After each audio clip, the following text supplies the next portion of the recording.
Curiosity, if he runs, will definitely stick at a mile, the valuable mile, 3-year-old handicap. Corrosive looked a little bit laboured, I thought, in the Britannia. Came from a long way back and ran on well without ever troubling the principals. I think I'm tempted to step him up to 1.25 miles. There's a very good 1.25 miles handicap at the July meeting.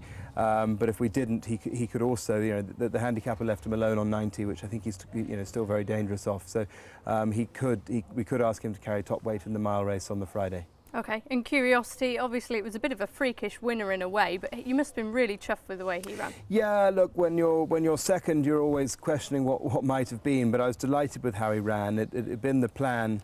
The Britannia had been the plan with him since Goodwood last year, when it didn't go well for him in the vintage. So, I was delighted to see him run so well. It's amazing how Sylvester de Souza is allowed to do that sort of thing. My wife said immediately after the race, you can't be frustrated by Sylvester because he did it for you on Never Back Down at Newbury.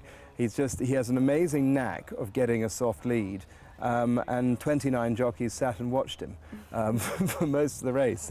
James McDonald was the first one to wake up to what he was doing, and that's how we finished second. But I was delighted by how he ran, and I think he's a horse on the upgrade, a horse going places. Okay, and we saw Dukhan working earlier. He in the same sort of bracket as those, going to end up in one of those races? Yeah, very much so. I mean, we tried to step him up at Royal Ascot for the George V handicap, the 1.5 miles, and he just didn't stay. He travelled nicely through the race and didn't get home. So if he runs, he'll come back to 1.25 miles, possibly the same race that Corrosive might run in. I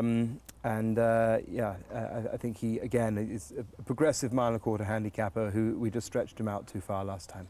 Okay, Morning Skye, another that's running really well. Later in the week for him, perhaps? Yes, I think the last race of the meeting actually. I think it's the last race on the Saturday. The 1.5 miles handicap. He was just a little bit came out a little bit jarred up from Windsor the other day, but we seem to have sorted that out. He seems much better now. I think 1.5 miles is his best trip as well. It's certainly his best run was at Haydock behind C. Umzane, Mark Johnston's smart-looking filly. He ran very, very well there. So he might, hopefully, if we haven't had a winner by then, he could close the meeting off for us with style, I hope. And one that's potentially very exciting, Caliburn, in the Bahrain Trophy. How's he? He's in great form, and he's sort of, I suppose he's perhaps the last of my 3-year-olds that falls into the could be anything category. He didn't run at 2. He didn't start galloping until this spring.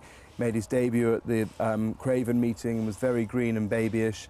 Was then unlucky to miss out at Thirsk and got it right third time, went absolutely bolting up at Haydock, and he's going to have a great Voltigeur entry and a St Ledger entry, and he'll opposite to Morning Skye, he'll open the meeting, I hope, in the Bahrain Trophy, which I see they've really whacked the prize money up to 150 grand, which must make it, I'm sure York will be furious with me for saying this, but it must make it anyway very nearly the richest Group 3 in the country. Stepping up another furlong and trip to mile 5 should be right up his street, and he's the most beautiful looking horse, really gorgeous, well balanced son of Camelot, and we saw at the Curragh at the weekend, and almost every weekend now Camelot's really beginning to do it in some style, so I hope Caliburn can keep that going for us and his sire. They certainly don't seem to be lacking the stamina, and you mentioned races like the Voltigeur, and that could he make up into a real St Ledger candidate, do you think? Well, I hope so. I mean, he's only rated 94, but he's only had 3 starts, and his first start was a bit of a non-event. So, look, that's the dream. Often with horses, you have to you kind of almost sort of make a hypothesis really, and then try and prove it. Because you don't get, we could go the quiet route and go the handicap route and then miss out on these big races and wish we'd done it. So you can always come back to handicaps if it doesn't work. But his work is that of a smart horse, and his last performance looked very smart as well. So we'll give him the opportunity. Okay, 2 other 3-year-olds to mention, Encrypted and Breaking Records. Yeah, Encrypted, I've always had a huge amount of faith in Encrypted. He's always worked like a very, very smart sprinter.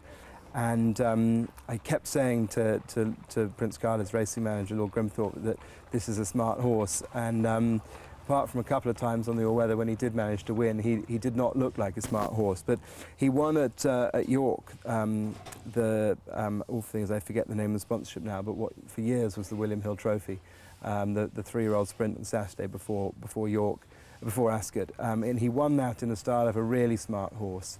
The only sad thing is that he's in no uncertain terms. He's always gone very much best for Josephine. He seems to like the female touch. He's rejected the urgings of every other jockey we put on him, and she's got a remarkable record on him. And poor thing, she broke her hand in the stalls the other day. So I think it's pretty unlikely that she'll be back to ride him at the July meeting. So breaking records are line on him? Yeah, well, he could run in the same race as Encrypted.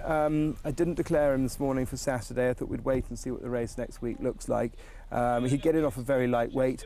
They just went a bit too quick for him at Thirsk last time, but he looked like a sprinter on the upgrade when he won at Haydock a couple of weeks ago, and I probably ran him back a bit too quickly. So given him a little bit of time now, and I think if he got in off 85, he'd be somewhere near 8 stone, I think, and he's a big, strong horse. He could be quite dangerous off that.